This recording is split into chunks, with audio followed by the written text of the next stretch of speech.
নমস্কার বন্ধুরা, তো আপনাদের জন্য আবার একটা টপ 5 স্মার্টফোনের লিস্ট ভিডিও নিয়ে চলে এসেছি। আজ আমরা ডিসকাশন করব স্যামসাং এর তরফ থেকে আগামী কয়েক মাসের মধ্যে কোন কোন স্মার্টফোন একদম কনফার্ম বাংলাদেশ, ইন্ডিয়া এখানে আসতে চলেছে তার একটা পুরো কম্পাইলেশন। তো ওই জন্য আমি আপনাকে রিকোয়েস্ট করব ভিডিওটা পুরো লাস্ট অবধি দেখবেন আর কমেন্টে আমাকে অবশ্যই জানাবেন যে আপনার এই সবকটা ফোনের মধ্যে কোনটা সবচেয়ে বেশি ভ্যালু ফর মানি লাগলো বা সবচেয়ে বেশি ভালো লাগলো।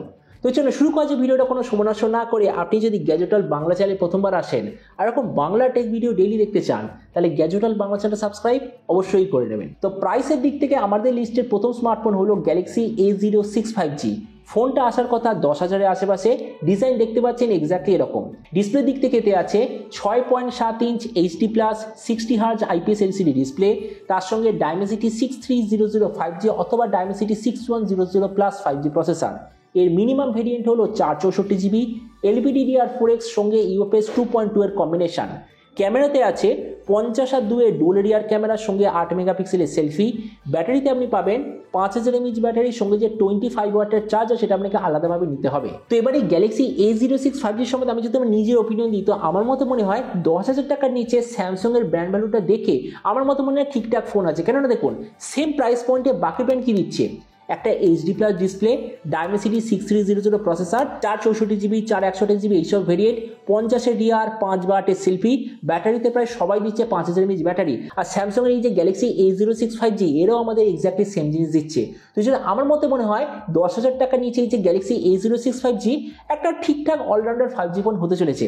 আর আপনি মনে রাখবেন স্যামসাং এর ফোন তার মানে সবচেয়ে বেশি দিন অবধি সফটওয়্যার সাপোর্ট পাবেন না, তার সঙ্গে প্রাইস পয়েন্টের মধ্যে অ্যাটলিস্ট সব থেকে বেটার কোয়ালিটি ক্যামেরা অপটিমাইজেশন আপনি দেখতে পাবেন। তো এবার প্রাইসের দিক থেকে আমাদের লিস্টের দ্বিতীয় ফোন হলো গ্যালাক্সি M16 5G। ফোনটার ডিজাইন দেখতে পাচ্ছেন এক্স্যাক্টলি এরকম, আসবে 14,000 টাকার আশেপাশে। এতে আপনি পাবেন 6.7 ইঞ্চ ফুল HD+ 90 হার্জ অ্যামোলেড ডিসপ্লে, তার সঙ্গে Dimensity 6300 5G প্রসেসর। এর মিনিমাম ভেরিয়েন্ট হলো 4128GB, LPDDR4X সঙ্গে UFS 2.2 এর কম্বিনেশন, 50, 5 আর 2 এর ট্রিপল রিয়ার ক্যামেরার সঙ্গে 13 মেগাপিক্সেলের সেলফি। ব্যাটারিতে আছে 6000 mAh ব্যাটারির সঙ্গে 25 ওয়াটের চার্জার। এবার দেখুন প্রাইস পয়েন্ট হিসাবে এই যে স্মার্টফোনটা আমি খুব বেকার বলবো না, কিন্তু হ্যাঁ দামটা একটু বেশি। অবভিয়াসলি স্যামসাং এর ফোনের দাম বেশি হয়, কিন্তু একটা জিনিস মনে রাখবেন এর যে লাস্ট জেনারেশন যেটার নাম ছিল গ্যালাক্সি M15 5G কত লঞ্চ হয়েছিল 13,000-এ, সেটাকে আবার রিব্র্যান্ড করে পরবর্তীকালে লঞ্চ করলো গ্যালাক্সি M15 প্রাইম এডিশন বলে। ওটা কত অ্যাভেলেবেল আছে 11,000 টাকার নিচে। তো ওই জন্য আমি বলবো এই স্মার্টফোনটা যখন লঞ্চ হবে 14,000 টাকা, আমার মতো মনে হয় ফোনটা নেওয়ার তখন কোনো দরকার নেই, একটু ওয়েট করবেন। ফোনটার প্রাইস যখনই 12,000-এর নিচে আসবে তখন এটা নেওয়ার চেষ্টা করবেন, কেননা ওই প্রাইস পয়েন্টে এই ফোনটা হবে একটা দারুণ অলরাউন্ডার চয়েস। এরপর প্রাইসের দিক থেকে আমাদের লিস্টের তৃতীয় ফোনটা হলো গ্যালাক্সি M36 5G। ফোনটার প্রাইস হবে 16,000-এর আশেপাশে। ডিজাইন দেখতে পাচ্ছেন এক্স্যাক্টলি এরকম। এতে আপনি পাবেন 6.64 ইঞ্চ ফুল HD+ 120 hertz super AMOLED plus quality display, তার সঙ্গে স্ন্যাপড্রাগন 6 Gen 3 5G প্রসেসর। এর মিনিমাম ভেরিয়েন্ট হবে 6128GB, LPDDR4X সঙ্গে UFS 2.2 এর কম্বিনেশন, 58 আর 5 এর ট্রিপল রিয়ার ক্যামেরার সঙ্গে 12 মেগাপিক্সেলের সেলফি। এর রিয়ার ক্যামেরাতে আছে OIS EIS দুটোর অপশান, 6000 mAh ব্যাটারির সঙ্গে যে 25 ওয়াটের চার্জার সেটা আপনাকে আলাদাভাবে নিতে হবে। আর এটা সম্বন্ধে আমরা যদি নিজের ওপিনিয়ন দিই তো দেখুন যখন গ্যালাক্সি M34 লঞ্চ হয়েছিল আমি নিজে রিভিউ করেছিলাম 15,000 টাকার নিচে one of the best smartphone আমার মনে হয়েছিল।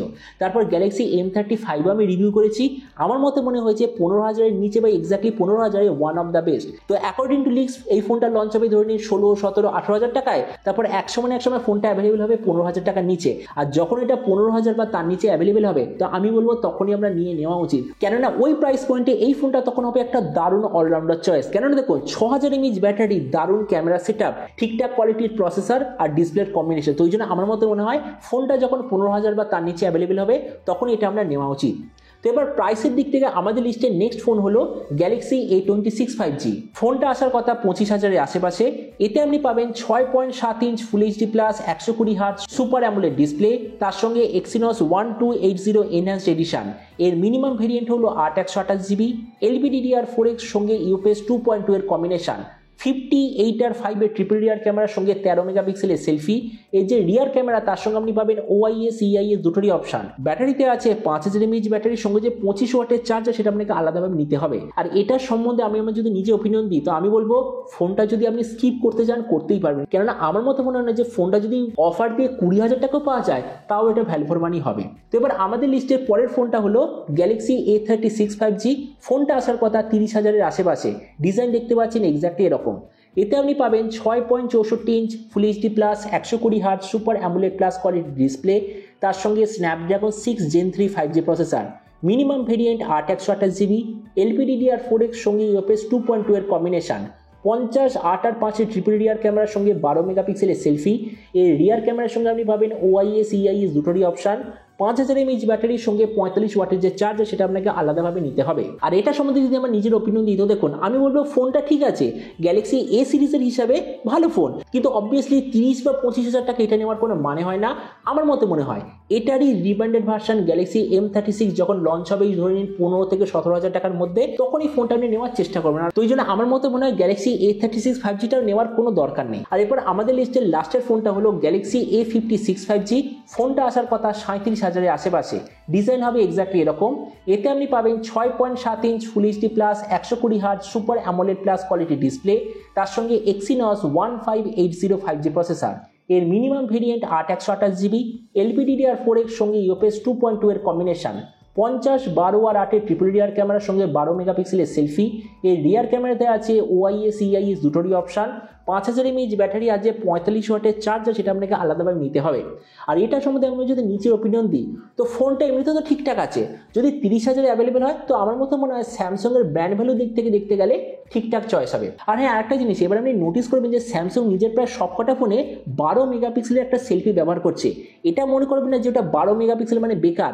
আমি যতদূর শুনেছি এই 12 মেগাপিক্সেলটা স্যামসাং যে নিজের ফ্ল্যাগশিপ ফোনে ব্যবহার করে 12 মেগাপিক্সেলের সেলফি এক্স্যাক্টলি সেম সেন্সরটাতে ব্যবহার করছে। আর যদি নিউজটা সত্যি হয় তাহলে আমার মতে মনে হয় এবারে যে স্যামসাংয়ের যে সেলফি ক্যামেরার যে কোয়ালিটি সেটা অনেকটা বেটার হবে কম্পেয়ার টু কম্পিটিশন। তো এবার আপনি নিচে কমেন্টে আমাকে অবশ্যই জানবেন যে আপনার এই সবকটা ফোনের মধ্যে কোনটা সবচেয়ে বেশি ভালো লাগলো বা সবচেয়ে বেশি ভ্যালু ফর মানি লাগলো।